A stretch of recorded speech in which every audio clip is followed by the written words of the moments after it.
नमस्कार। डॉक्टर भल्ला की किस्सा गोई में आपका स्वागत है। आज हम आपको एक बड़ा मजेदार किस्सा सुना रहे हैं। हमारी कश्मीर यात्रा।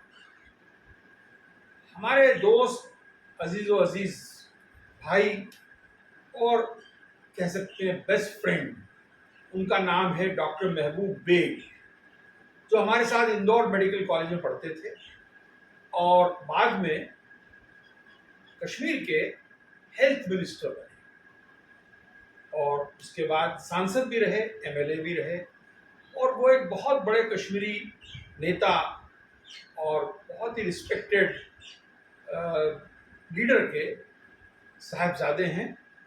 इनके वालिद साहब का नाम था मिर्ज़ा अफजल बेग। शेख अब्दुल्ला साहब को कश्मीर में शेर कश्मीर कहते थे और आपके वालिद साहब को फख्र कश्मीर कहते थे। हमारी दोस्ती 1966 से हुई जब हम मेडिकल कॉलेज इंदौर में भर्ती हुए। तब से लेकर अल्लाह मियाँ की दुआ से अभी तक हम बहुत करीबी दोस्त हैं। सिर्फ आपस ही नहीं, पूरे परिवार के अंदर सभी एक दूसरे के बड़े दोस्त हैं और लगता है कि हम एक परिवार के सदस्य हैं। महबूब की बड़ी इच्छा रही कि हम कश्मीर आए। हमने कश्मीर नहीं देखा। कश्मीर में एक ऑकेजन निकला, एक ऑकेजन हुआ कि हम दोनों के कॉमन फ्रेंड थे मुफ्ती मोहम्मद सईद साहब, जो बाद में भारत के गृह मंत्री बने। उनकी बेटी की शादी थी, तो महबूब ने कहा इसी बहाने तुम भी कश्मीर आ जाओ और हम कश्मीर गए। कश्मीर में मिर्ज़ा महबूब बेग साहब के पुराने घर में, खानदानी घर में, राजबाग में हम रुके और वहां पे हमारी भाभी निगत भाभी ने हमारी बड़ी खातिर।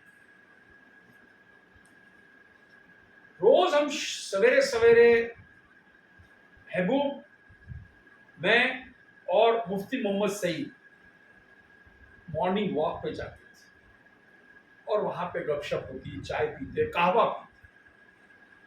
एक दिन मुफ्ती साहब ने कहा कि हरीश भाई को दाची गांव ले चलते। तो दाची गांव वहां पे एक बहुत ही जबरदस्त सुनहरा सुंदर जंगल है और वो बड़ा वीवीआईपी लोगों के लिए ही खुलता है। वहां पे एक गेस्ट हाउस भी। सवेरे सवेरे हम गए और हमारा दिन का लंच वहीं पे था। मॉर्निंग में हमने वॉक किया। वॉक कर रहे थे तो करते करते हमारे साथ जो डायरेक्टर टूरिज्म थे उनको हमारे साथ लगा रखा था कि हम थोड़ा धीरे चलते थे और ये कश्मीरी दोस्त हमारे महबूब साहब और मुफ्ती साहब तेज चलते। काफी आगे निकल गए और इस बीच में वहां पे एक नदी आई।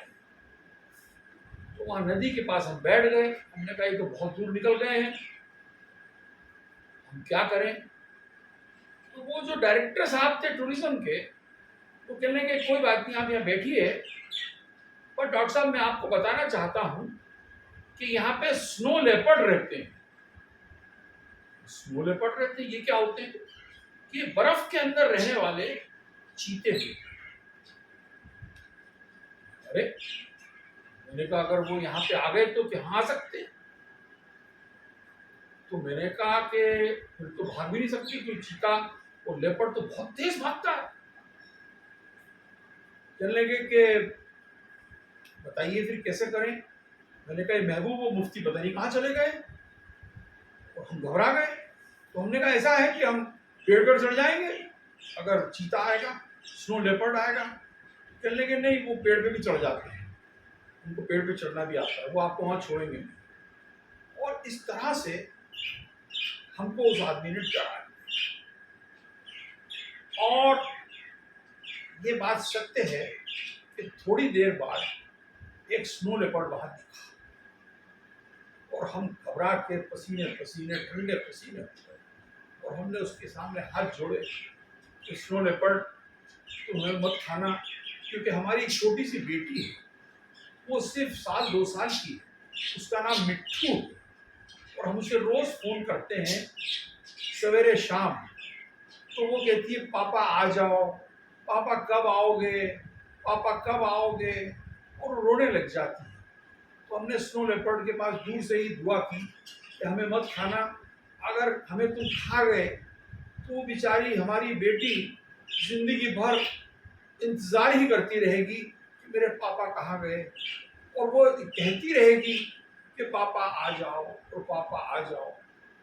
और चांस की बात है कि शायद हमारी फरियाद या अल्लाह मियाँ की दुआ से वो स्नो लेपर्ड हमको देखे बगैर चल दिया और हमने बहुत ही चैन की सांस ली।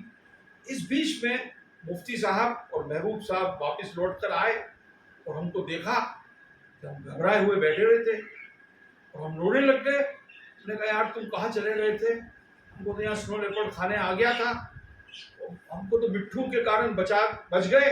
हमने रिक्वेस्ट की कि भाई मिट्ठू क्या कहेगी, मिट्ठू रोती रहेगी। तो मिट्ठू राम इंदौरी लाल हमारी छोटी बेटी के कारण हमें स्नो लेपर्ड ने नहीं खाया और हम आज जिंदा हैं मिट्ठू राम इंदौरी लाल के। आपने सुना कितनी इंटरेस्टिंग कहानी है, और ये सच कथा है।